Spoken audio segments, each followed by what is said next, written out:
오늘 우리에게 주시는 하나님 말씀은 마가복음 7장 24절부터 30절까지 말씀입니다.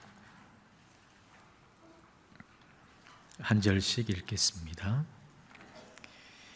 예수께서 일어나사 거기를 떠나 두로 지방으로 가서 한 집에 들어가 아무도 모르게 하시려 하나 숨길 수 없더라.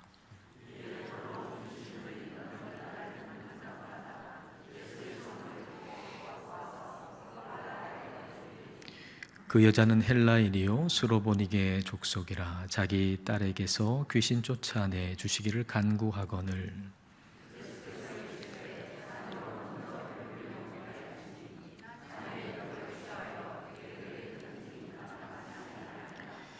여자가 대답하여 이르되 주여 올소이다마는 상 아래 개들도 아이들이 먹던 부스러기를 먹나이다.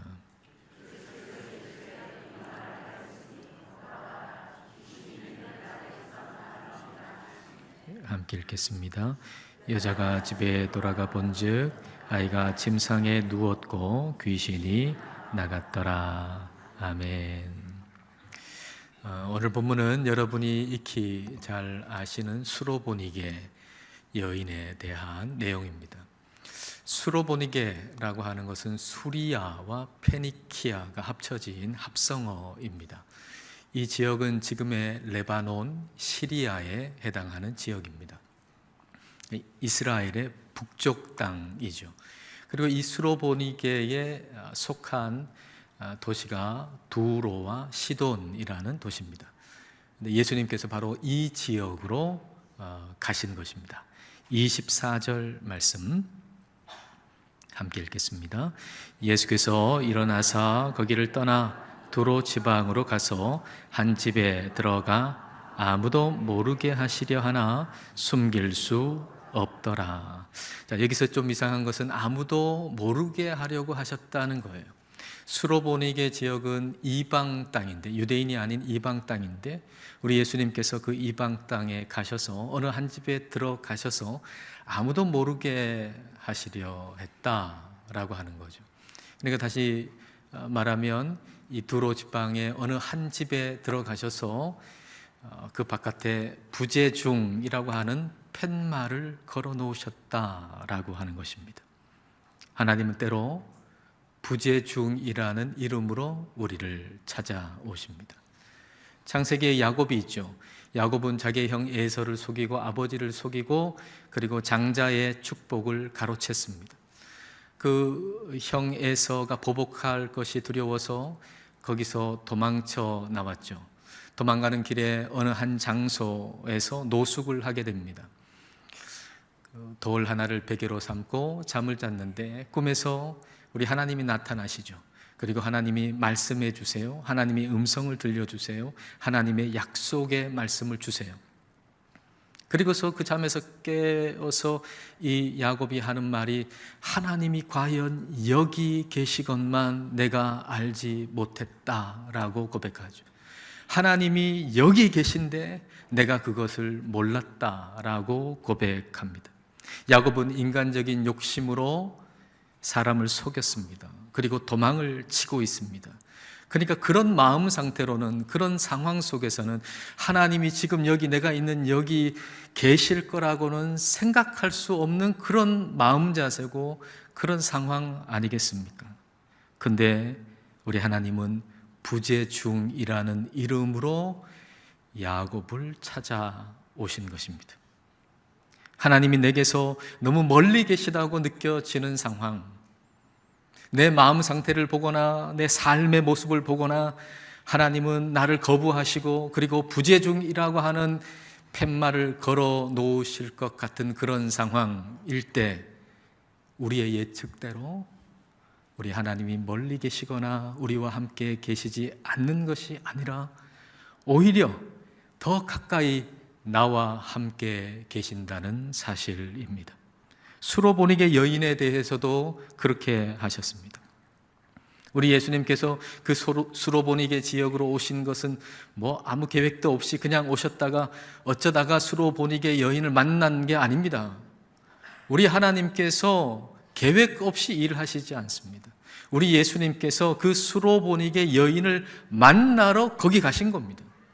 그런데 만나지 않을 것처럼 가신 거죠. 마치 수로보닉의 여인을 만나지 않을 것처럼 수로보닉의 여인을 만나러 가신 것입니다. 예수님은 수로보닉의 여인을 부재중이라는 이름으로 찾아오신 것입니다.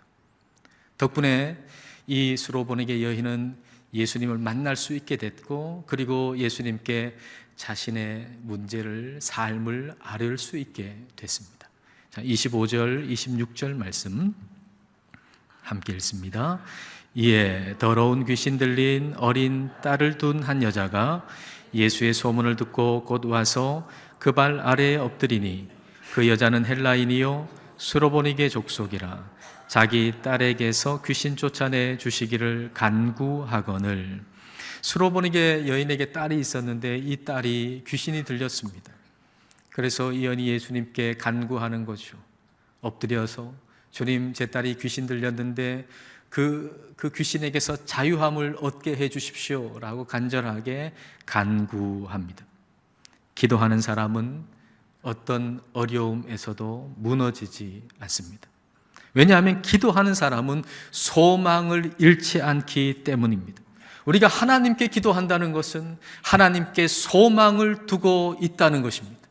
그러므로 우리의 삶이 아무리 어려울지라도 하나님께 기도하는 사람은 무너지지 않습니다. 왜냐하면 하나님이 그의 소망이시기 때문입니다.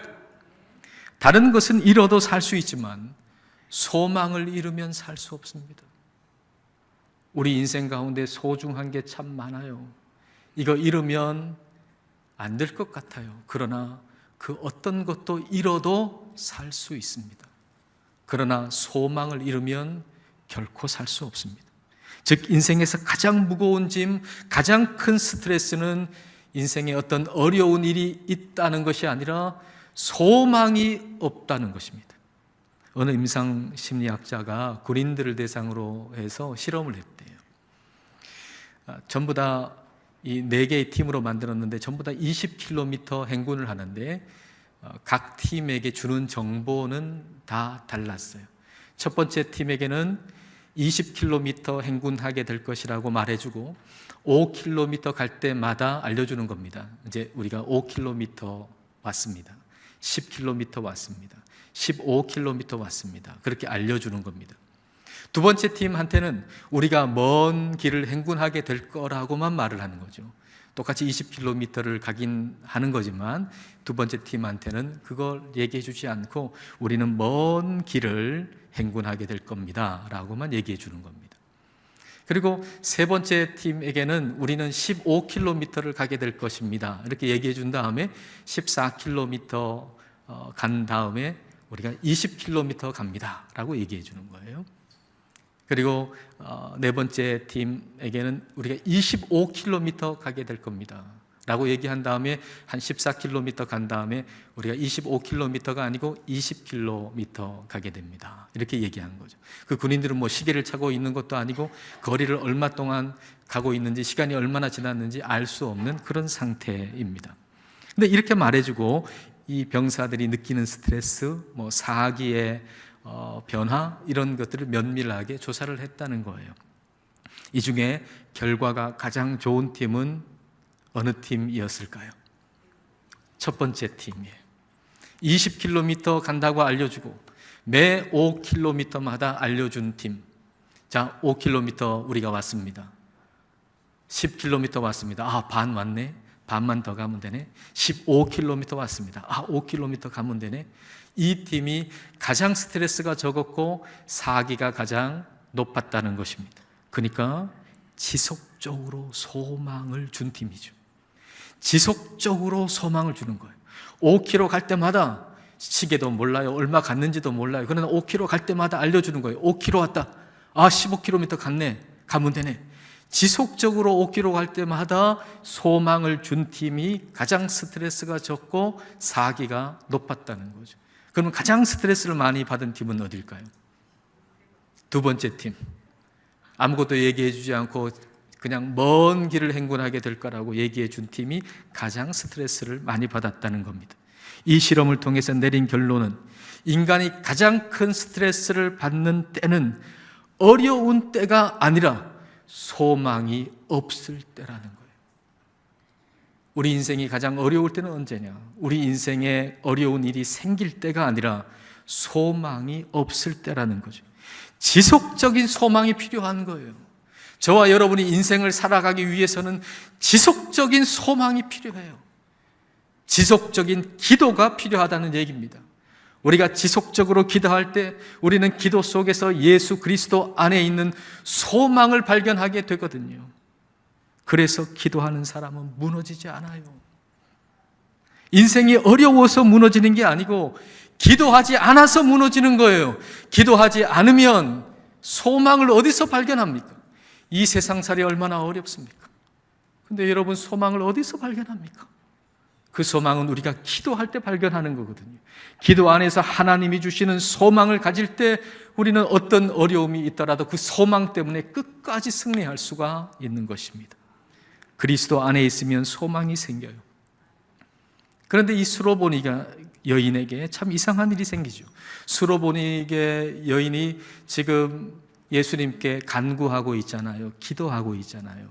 근데 예수님은 전혀 소망과는 관계없는 얘기를 이 여인에게 하시는 것 같아요. 자, 27절 말씀 보겠습니다. 자, 같이 읽습니다. 예수께서 이르시되 자녀로 먼저 배불리 먹게 할지니 자녀의 떡을 취하여 개들에게 던짐이 마땅치 아니하니라. 여기서 자녀라고 하는 것은 이스라엘 유대인을 얘기하는 거고, 개들이라고 하는 건 유대인이 아닌 이방인을 얘기하는 것입니다. 그 당시 유대인들은 이방인을 개 취급했죠. 그렇게 보면 예수님께서 이 여인에게, 이방인 여인에게 개들이라고 표현하는 것은 정말 엄청난 비하 발언처럼 여겨집니다. 이 여인은 엄청나게 화가 나야만 당연합니다. 이 얘기를 듣고 이 여인은 엄청나게 화를 내야만 할 것 같은데 오히려 예수님께서 하신 그 말씀 안에서 소망을 발견합니다. 개라고 번역된 이 단어, 퀴나리온이라고 하는 이 단어는요, 퀴온이라고 하는 개, 역시 개라고 하는 의미에서 나온 단어인데, 이 퀴나리온이라고 하는 단어의 정확한 의미는 리틀 도그예요. 리틀 도그, 작은 개라는 거죠. 리틀 도그. 예수님께서 나를 도그라고 하지 않고 리틀 도그라고 했다는 데서 소망을 발견하는 거예요. 그럴 수 있을까요, 우리가? 우리는 개라고 그러면 팽 하고 돌아설 겁니다. 뭐 그게 누가 얘기했든지 간에 나보고 개라고 그러면 팽 하고 돌아설 텐데, 이 여인은 예수님이 나를 도그라고 하지 않고 리틀 도그라고 했다는 데서 소망을 발견합니다. 그리고 자녀로 먼저라고 했어요. 자녀로 먼저, 이 말도 상처받을 수 있는 말이죠. 상당히 자존심 상할 수 있는 말이죠. 나는 순위에서 밀리는구나, 우리 주님은 나를 덜 사랑하는구나, 이렇게 생각할 수 있는 단어인데, 자녀로 먼저, 그러면 그 다음 차례는 나구나 라고 하는 데서 소망을 발견하는 것입니다. 예수님께서 자녀로 먼저라는 단어하고 개들이라고 하는 단어 막대기로 지금 이 여인 앞에서 막 휘두르고 있어요. 단어 막대기를 가지고 자녀로 먼저, 개들이라고 하는 단어로 막 휘젓고 휘두르고 있는데, 이 여인은 거기에 맞질 않아요. 왜냐하면 그만큼 자세가 낮추어져 있기 때문이죠. 우리 하나님은 이 수로보니게 여인에게 한 것처럼 우리에게도 하세요. 사람 막대기를 통해서 말입니다. 사람 막대기를 통해서 우리의 자존심에 심각하게 상처를 입히는 일을 우리 하나님은 하세요. 우리 하나님은 우리의 자존심을 높여주시는 분이 아니에요. 우리 하나님은 사람 막대기를 사용하셔서 우리의 자존심에 심각한 상처를 입히시기도 하세요. 그런데 이 수로보니게 여인처럼 자세를 낮추면 맞을 일이 없을 텐데 우리는 잘도 맞아요. 한번 휙 휘두르면 우리는 그 사람 막대기에 잘도 맞아요. 내 자존심이 상하고 상처를 받고 그 이유는 우리의 마음이 그만큼 높기 때문이죠. 그러니까 조금만 휘둘러도 우리는 맞아요. 상처를 입어요. 1980년에서 2000년 사이에 미국에서 태어난 세대를 미 제너레이션이라고 한대요. 나잖아요. 나 세대예요. 근데 그때 이 사람들을 어떻게 가르쳤냐 하면 그 온 나라에서 자존감을 높여줘야 된다라고 하는 취지에서 교육을 했다는 거예요. 그러니까 어찌됐든지 간에 칭찬. 뭐라고 하지 않고 무조건 칭찬. 그리고 친근감을 높인다는 이유에서 학교에서도 말이죠. 선생님에게 존칭을 사용하지 않고 선생님 그냥 이름을 부르도록 했다는 거예요. 그리고 수영 같은 어떤 기록 경기를 하게 되면 아주 지금 훌륭한 선수가 돼 있는 사람이 그 나이 때 이루었던 기록도 가르쳐 주지 않는데요. 왜냐하면 상처 입을까 봐. 저 사람은 내 나이 때 이만큼 기록을 남겼는데 나는 그에 비해서 너무 기록이 늦다. 그러면 상처 입을까 봐. 여하튼 어떻게 됐든지 간에 상처 안 입도록 칭찬하고 그렇게 교육을 했더니만 이 사람들이 어른이 돼가지고 어떻게 됐냐? 상처를 너무 많이 받는 사람이 됐다는 거예요. 상처를 너무 많이 받는 사람. 그래서 요렇게 하지 말고 요렇게 해주면 좋겠다. 요렇게 말해도 상처를 입는데요. 어떤 일을 하면 요거 요렇게 하지 말고 요렇게 하면 더 좋겠는데 요 말에 상처 입어요. 안 해야 되는 일이기 때문에 이렇게 하면 안 됩니다라고 하면 상처 입는 거예요. 그래서 상처 입고 회사를 떠나는 일이 많은 거죠. 이래도 상처받고 저래도 상처받고 그래가지고 회사를 떠나는 일, 그만두는 일이 많다는 거예요. 그런데 오늘날 우리도 그렇지 않습니까? 우리도 얼마나 상처 많이 받습니까? 좀 차이가 있어서 그렇지 상처받지 않는 사람 누가 있습니까? 다 상처받죠. 상처받았다고 야단이죠. 그런데 중요한 것은 그때 어떻게 하느냐는 거예요. 그래요. 다 우리 상처받아요. 그런데 중요한 건 그때 어떻게 하느냐는 거예요. 에스더서의 하만이라는 사람이 있잖아요. 이 하만이라는 사람을 왕이 이렇게 높여줬어요. 높은 자리에 올라가게 했어요. 그랬더니만 모든 사람이 다 그 앞에 절을 하잖아요. 근데 모르드게는 절을 하지 않거든요. 그러니까 자존심 상해서 기분 나빠요. 저놈은 뭔데 나한테 절하지 않느냐고. 그리고 높은 장대를 만들잖아요. 모르드게뿐만 아니고 모르드게가 속한 유대인들도 다 죽일 계획을 세우고 그리고 높은 장대를 만들어가지고 모르드게를 거기에 달아서 죽일 생각하잖아요. 거기에 결국은 자기가 달리죠. 근데 우리가 하만을 닮아 있을 때가 참 많습니다. 우리가 이 하만을 닮아 있을 때가 참 많습니다. 우리는 자존심에 상처 입으면 이런 짓을 합니다. 겉으로 안 해도 속으로 그렇게 다 합니다. 날 뭘로 보고 그래? 그리고 내게 상처 준 사람, 내 자존심 상하게 한 사람을 달아 죽일 높은 장대를 내 마음속에 세우죠. 자기가 거기 달릴 줄도 모르고. 낮추어야 합니다.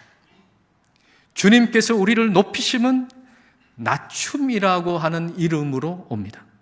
이 사실을 기억하십시오. 주님께서는 우리를 존귀하게 여기시고 높이시려고 오시는데 우리가 보기에는 자존심 상함이라는 이름으로 오곤 합니다. 높임이라는 이름으로 오면 우리가 혼동될 일이 없잖아요. 자존심 상함이라는 이름으로 오기 때문에 우리가 실수하는 거예요. 나를 더 낮추어서 하나님의 위대한 일을 하게 하기 위함인데 우리는 서운하고 섭섭하고 자존심 상해서 견딜 수 없어 하는 거죠. 그래서 하나님이 하실 일을 하시려고 하는 바로 그곳을 떠나버리는 것입니다. 여러분, 자존심 상한 게 이유가 돼서 떠나지는 마십시오. 자존심이 상한 게 이유가 돼서 여러분이 지금 있는 그 자리를 떠나지는 마십시오. 물론 하나님이 우리에게 사명을 주셔서 떠나라고 하시면 지금 여기가 우리가 있는 곳이 아무리 좋아도 우린 떠나야 돼요. 주님이 떠나라고 하시면. 그러나 자존심 상하는 것 때문에 가서는 안 됩니다. 자존심 상함이라는 이름으로 하나님은 존귀하게 하심이라는 축복을 우리에게 보내십니다. 우리에게 수많은 택배가 옵니다. 근데 사탄이 보내는 택배도 있어요. 사탄이 보내는 택배의 제목은 너무 근사하고 너무 멋있고 너무 좋아요. 그러나 그 제목, 그 메시지보다 메신저가 중요한 겁니다. 그 메시지가 아무리 달콤하고 아무리 좋다 할지라도 그 메시지를 보낸 메신저가 사탄이면 그거 택배 뜯어볼 이유도 없이 그냥 쓰레기통으로 보내야 됩니다. 그런데 우리는 그 메시지가 너무 좋아 보여서 그것 뜯어봐 그 안에 있는 악한 것들의 피해를 당하곤 하죠. 예레미야 당시에 거짓 선지자들이 있었잖아요. 그 거짓 선지자들의 메시지는 얼마나 좋았습니까? 평안, 평안, 평안. 다 잘 될 거라고. 거짓 메신저의 그 메시지가 너무 좋아서 그 말을 하는 메신저가 누군지 살피지 아니하고 그 메시지만 따르다가 그 거짓 메신저들이 망할 때 그 메시지를 따랐던 사람들도 같이 망하게 되는 것입니다. 그러나 예레미야가 전했던 메시지는 그렇게 듣기에 좋은 메시지가 아니었습니다. 그러나 예레미야는 하나님이 보낸 메신저였습니다. 그 말을 따라야 사는 것이죠. 메신저가 누군지 봐야 됩니다. 그 메시지가 아무리 차갑고 아프게 하는 것이더라도 그 메신저가 나를 사랑하시는 분이면 그 메시지는 반드시 우리에게 유익이 됨이 틀림없습니다. 이 여인은 자신에게 들려오는 메시지가 너무 차갑고 너무 아프게 하는 것이지만 그러나 그 메시지를 전하는 메신저를 받습니다. 메신저를 놓치지 않았습니다. 예수님이 누구신가를 놓치지 않았습니다. 그래서 예수님께만 소망을 두고 그분의 말씀을 듣고 자기를 낮추어서 이렇게 말합니다. 28절 말씀. 자, 같이 읽겠습니다. 여자가 대답하여 이르되 주여 올소이다마는 상 아래 개들도 아이들이 먹던 부스러기를 먹나이다. 여러분, 이 말은 낮고 낮은 마음에서만 나올 수 있는 말입니다. 낮고 낮은 마음에서만 이 말을 할 수가 있습니다. 중요한 것은 내 자존심이 아니라 주님의 은혜를 받는 거잖아요. 여러분, 우리가 교회에 나오는 것이 자존심 상하지 않기 위해서 나온 게 아니잖아요. 우리가 예수님을 믿는 것이 자존심 상하지 않기 위해서 예수님을 믿은 게 아니잖아요. 우리에게 필요한 것은 주님의 은혜죠. 내가 주님의 은혜가 필요한 존재입니다. 주님의 은혜를 내가 사모합니다. 내가 주님의 은혜를 바라봅니다. 수로보니게 여인이 그렇게 얘기한 거예요. 이 말을 듣고 예수님께서 이렇게 대답하세요. 자, 29절 30절 말씀 같이 읽습니다. 예수께서 이르시되 이 말을 하였으니 돌아가라. 귀신이 내 딸에게서 나갔느니라 하시매 여자가 집에 돌아가 본즉 아이가 침상에 누웠고 귀신이 나갔더라. 이 말을 하였으니 라고 말씀하세요. 이 말을 하였으니 예수님은 이 여인의 이 말을 들으시고 그의 기도에 응답을 주셨습니다. 여기서 우리가 알 수 있는 것은 예수님께서 이 여인에게서 이 말을 듣고 싶어 하셨다는 거예요. 주님 말씀이 옳습니다.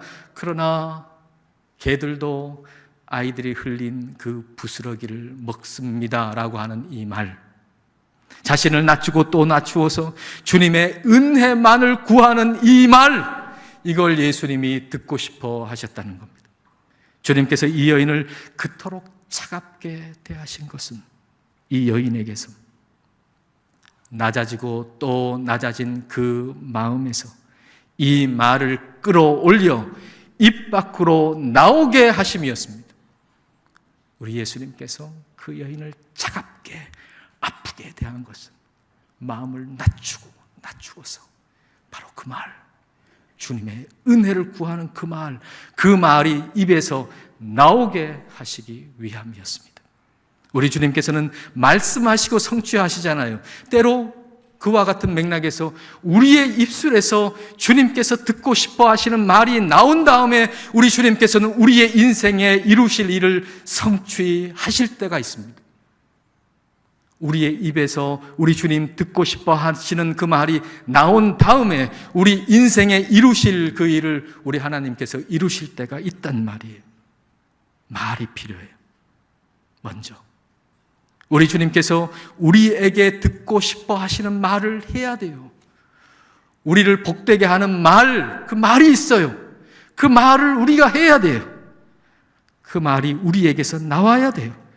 주님께서 듣고 싶어 하시는 말은 우리의 마음이 낮고 낮아지고 주님께만 소망을 둘 때 그때 비로소 나올 수 있는 말입니다. 그냥 나오는 말이 아닙니다. 그래서 주님은 우리를 낮추십니다. 그래서 우리 주님은 우리의 자존심을 꺾으십니다.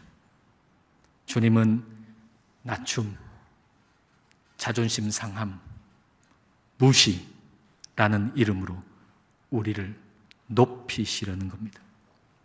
근데 이런 제목의 택배가 배달되면 우리는 너무 마음 아파하죠. 낮춤, 무시당함, 자존심 상함, 이런 제목의 택배를 우리에게 보내시는데 우리 하나님, 우리는 그 제목만 보고 마음 아파해요. 근데 여러분, 그 제목만 보고 마음 아파하지 마십시오. 그 제목만 보고 한숨 쉬고 도망칠 생각하지 마십시오. 아니, 이런 택배가 내 인생에 배달되다니, 나 여기 떠나야 되겠다, 도망쳐야 되겠다, 그러지 마십시오. 그 택배를 열어보지도 않고 버려서 우리 하나님께서 자존심 상함이라고 하는 제목으로 우리에게 주시는 축복의 택배가 우리 인생의 뒤에 산더미처럼 쌓여 있다는 거 아닙니까? 지금 하나님은 복을 주시려고 그렇게 보내셨는데 우리는 그걸 복으로 알지 못해서 우리 인생의 뒤에 그게 산더미처럼 쌓여 있습니다. 그 택배를 잘 열어보십시오. 그 안에 우리를 존귀하게 하시는 일이 쏟아져 나올 것입니다. 그 택배를 여는 방법은 주님께서 듣고 싶어 하시는 말을 하는 것입니다. 주님께서 듣고 싶어 하시는 말은 우리 주님처럼 온유하고 겸손한 마음을 가져야만 나올 수 있는 말입니다. 지금 우리의 마음으로는 그 말 할 수 없습니다.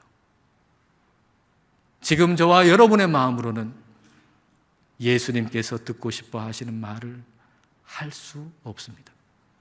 저와 여러분이 예수님처럼 온유하고 겸손한 마음이 돼서 우리 주님께서 듣고 싶어 하시는 말을 할 수 있게 되시기를 축복합니다. 기도하시겠습니다. 이 시간 기도하실 때 부재중이라는 이름으로 임재하시는 주님, 자존심 상함이라는 이름으로 우리를 높이시고자 하시는 주님을 생각합시다. 그리고 주님께서 나에게 듣고 싶어 하시는 말이 뭔가 이 시간 생각하시면서 조용히 함께 기도하시겠습니다.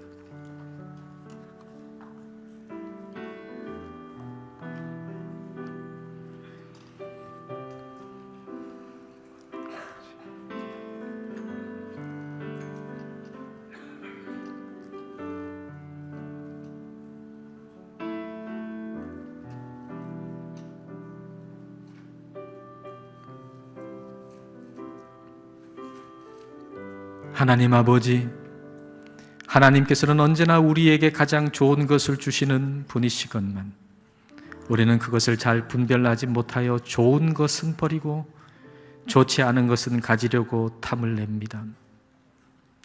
주님께서 우리를 참으로 존귀하게 하시려고 사람 막대기를 사용하셔서 우리를 낮추시고 우리의 자존심을 상하게 하시는 것이건만 우리의 마음이 너무 교만하여 주님의 마음을 알아차리지 못합니다.